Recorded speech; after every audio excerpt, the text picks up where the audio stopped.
Votre chien, d'habitude si sympa, si tranquille, a réagi de manière agressive sur un humain ou sur un chien alors que vous ne vous y attendiez pas du tout. Pourquoi ?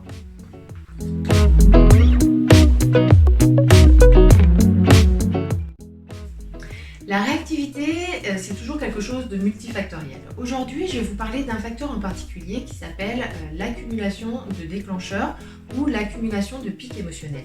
Cette notion, elle gagne vraiment à être connue par le plus grand nombre parce qu'une fois identifiée, elle permet d'éviter un grand nombre d'accidents.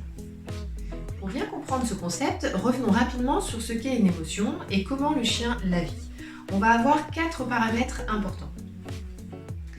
Premier paramètre, l'émotion est quelque chose qui est subi par l'individu, que ce soit un humain ou un chien d'ailleurs, c'est vraiment quelque chose de subi, l'émotion n'est pas un choix et elle est donc difficilement contrôlable. Deuxième paramètre, l'émotion est toujours générée par un déclencheur dans l'environnement du chien. Troisième paramètre, vos émotions négatives vont être associées des comportements réponses. Ces comportements réponses sont liés à la survie, ce sont donc des comportements très forts et ce sont des comportements instinctifs. Quatrième paramètre, enfin, la durée de l'émotion. L'individu, il est traversé par son émotion, donc c'est pas quelque chose qui va s'éteindre comme ça dans la seconde. Et pour le coup, chaque individu est différent. Chez certains, l'émotion va durer plus longtemps, chez d'autres, elle va diminuer beaucoup plus rapidement. Alors, nos chiens, ils font face à des pics émotionnels et des déclencheurs très souvent dans leur quotidien, et la plupart du temps, ils les gèrent plutôt bien. Malheureusement, il peut arriver des situations par contre où justement on va avoir trop d'accumulation de déclencheurs et pas assez de temps entre chaque déclencheur pour que les pics émotionnels puissent descendre. Pour que vous compreniez bien, on va prendre un exemple. Imaginons, vous promenez votre chien en ville, c'est un chien qui n'a déjà pas forcément l'habitude d'être très souvent en ville. Pas loin de vous, on va avoir des travaux avec des bruits, des vibrations au sol, des bruits assez forts, etc. Dans le même temps, un chien se présente sur le trottoir d'en face et il aboie sur votre chien. Dans le même temps, encore une fois, un individu passe très près de lui de manière très rapide. Et on peut encore rajouter que par exemple dans le parc voisin, des enfants jouent et crient. À ce moment-là, donc tout ça, ça se passe en même temps, c'est autour de vous. C'est le décor si vous voulez. Et à ce moment-là, un individu arrive face à votre chien, droit devant lui, et il vient directement se pencher pour le caresser. Et là, votre chien, contre toute attente, aboie sur la personne, voire essaye de le pincer, alors que vous n'avez jamais vu votre chien réagir. Eh bien, c'est exactement ça, l'accumulation de pics émotionnels, l'accumulation de déclencheurs. C'est-à-dire que le bruit généré par les travaux qui est pas rassurant, le bruit généré dans le parc canin qui est juste à côté, le chien qui réagit très fort juste en face, tout ça, ce sont des pics. Et en fait, votre chien, si son niveau d'émotion normal, son niveau émotionnel normal est à peu près là, à chaque pic, il a pris un stade supérieur. Et donc, au moment où la personne finalement arrive pour le caresser, votre chien, émotionnellement, au lieu d'être ici, il est ici.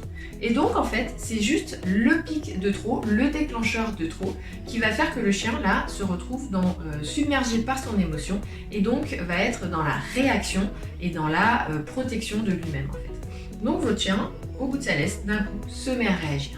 Accumulation de déclencheurs, accumulation de pics émotionnels, il n'a pas eu le temps de redescendre entre chacun et voilà, l'incident arrive. Vous prenez un autre exemple, un repas de famille. Alors c'est l'exemple souvent malheureusement où on va avoir des accidents avec les chiens. Mais en fait, c'est exactement le même principe. Les gens arrivent, il y a beaucoup de rires, il y a de la bousculade, il y a des embrassades, il y a du mouvement. Le chien ne connaît pas forcément tout le monde. Lui, il va être beaucoup touché, manipulé. Des enfants vont courir après, ça crie d'un côté. Il y a le plat de saucisse qui lui passe sous le nez. Voilà, il y a plein de choses qui vont se mettre en place. Et là, d'un coup, un enfant arrive et il met la main au moment où, encore une fois, votre chien était ici normalement et là d'un coup son niveau émotionnel il est là et c'est à ce moment là que l'enfant va venir pour toucher le chien et que l'accident arrive. Donc c'est pour ça que je vous disais en début de cette vidéo, si cette notion elle est bien prise en compte, vous pouvez vraiment éviter grand nombre d'accidents domestiques ou d'accidents extérieurs avec votre chien. Donc l'idée c'est vraiment de pouvoir prendre en compte et de définir lorsque votre chien se retrouve dans un environnement qui va créer chez lui cette notion d'accumulation de déclencheurs. Et l'idée, c'est que vous appreniez combien de temps, par observation simplement, combien de temps il faut à votre chien pour redescendre suite à un pic émotionnel. Et l'idée, c'est que lorsque votre chien rencontre un pic émotionnel, vous devriez absolument le sortir de l'environnement jusqu'à justement il ait le temps de pouvoir redescendre à son niveau normal. Ensuite, pour tous les chiens qui sont des chiens un peu à tendance réactive, l'idée, ça va être justement de travailler sur ce seuil de tolérance qui est inversement proportionnel au niveau de l'émotion en fait. Et il y a des chiens effectivement où il est important et intéressant de travailler à créer comme un matelas qui pourrait amortir justement ces trop-pleins d'émotions plutôt que de faire immédiatement réagir le chien. Alors dans ce travail-là, par contre, moi je vous conseille vraiment de vous faire accompagner par un professionnel pour tout ce qui est problème de réactivité. Alors résumons-nous. Chaque chien subit ses émotions. Ces émotions sont déclenchées par des déclencheurs externes. Chaque chien va avoir sa propre durée d'extinction de l'émotion.